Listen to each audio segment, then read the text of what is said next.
Dans le plus grand secret, sans aucune déclaration officielle, sans le moindre avertissement diplomatique, une opération d'envergure inédite vient de bouleverser l'équilibre géopolitique mondial. Ce qui s'est déroulé ces dernières heures dépasse tout ce que les analystes militaires avaient pu anticiper.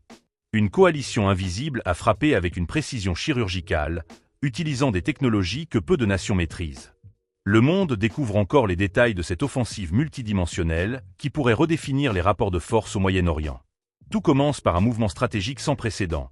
Le déploiement simultané de 8 bombardiers furtifs B-2 Spirit depuis la base aérienne de Gham. Cette mobilisation représente la plus importante mise en œuvre de ces appareils depuis l'intervention en Irak il y a plus de 20 ans.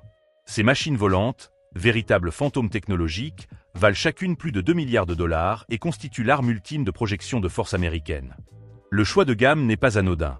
Contrairement à d'autres bases, cette installation dispose d'hangars spécialement conçus pour abriter les bombardiers furtifs et de systèmes de défense aérienne parmi les plus sophistiqués au monde. Dès leur décollage, les 8 appareils effectuent un ravitaillement en vol immédiat, détail technique crucial qui révèle l'urgence absolue de cette mission. Cette procédure exceptionnelle confirme que les bombardiers transportent leur charge maximale d'armement, soit près de 23 tonnes d'explosifs par appareil. Ces bombardiers ne transportent pas n'importe quelle munition.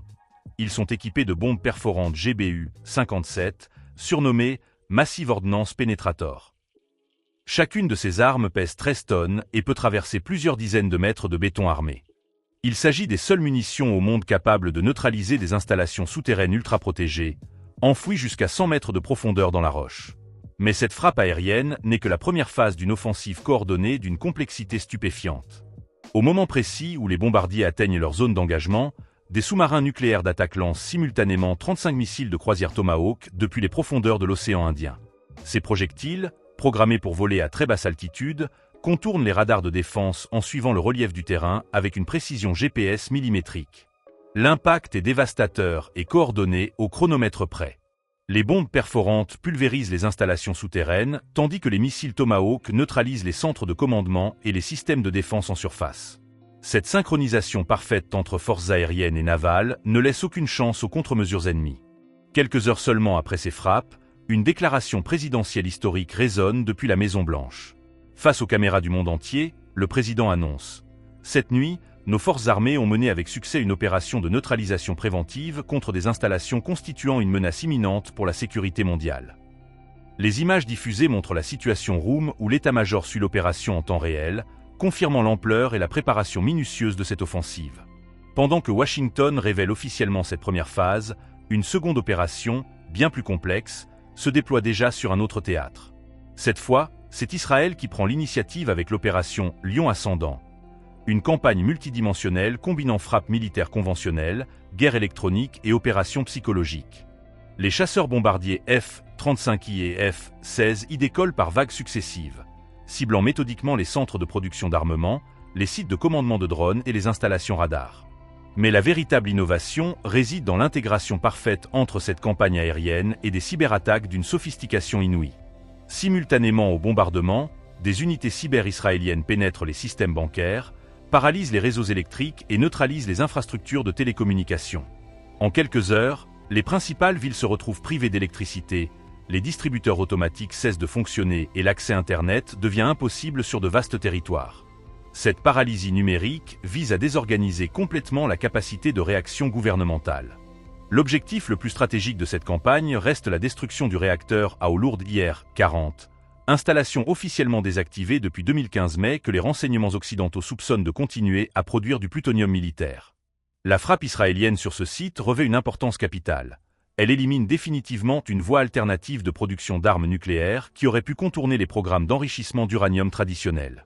Les images satellites post-frappe confirment la destruction totale du dôme de protection du réacteur. De la vapeur s'échappe encore du cœur endommagé, prouvant que l'installation était effectivement opérationnelle malgré les dénégations officielles. Cette neutralisation représente un recul de plusieurs années dans les capacités de production nucléaire clandestine.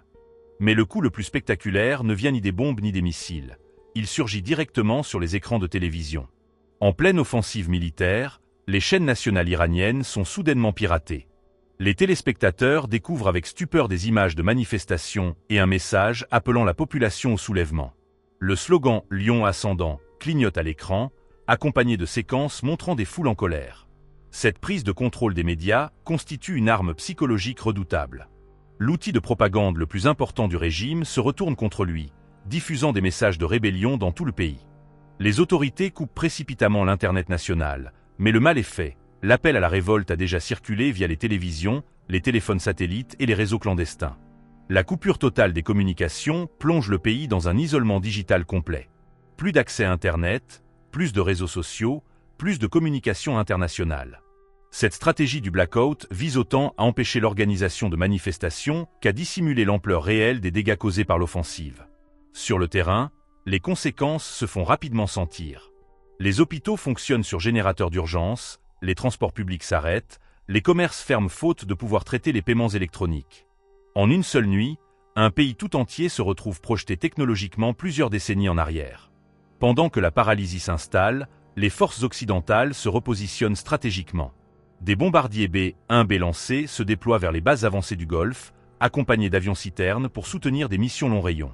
Le Pentagone active simultanément son avion de commandement E-4B, Doomsday, centre de commandement aéroporté réservé aux situations de crise majeure ou de conflit nucléaire.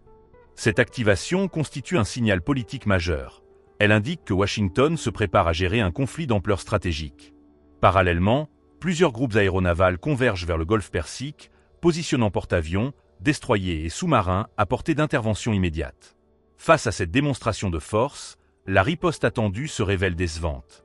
Une trentaine de missiles balistiques Shahab 3 et plusieurs essaims de drones sont lancés en représailles, mais les systèmes de défense multicouches les neutralisent quasi intégralement. Les boucliers Iron Dome, David's Sling et Arrow interceptent méthodiquement chaque projectile. Seuls quelques missiles atteignent des zones désertiques, sans causer de dommages significatifs. Plus inquiétant encore pour le régime, les sites de lancement sont localisés et détruits dans leur suivant leur utilisation. Cette rapidité de réaction révèle l'efficacité de la surveillance satellite et des réseaux de renseignement occidentaux. La capacité de riposte s'évapore aussi vite qu'elle s'est manifestée. Dans les rues de Téhéran, l'atmosphère devient irrespirable. Les images de drones montrent des avenues désertes, des commerces fermés et des files interminables de véhicules tentant de fuir la capitale. Une ville de 8 millions d'habitants se transforme en cité fantôme en quelques heures. Sans nouvelles fiables et sans communication, la population s'abandonne à la panique et aux rumeurs les plus alarmistes.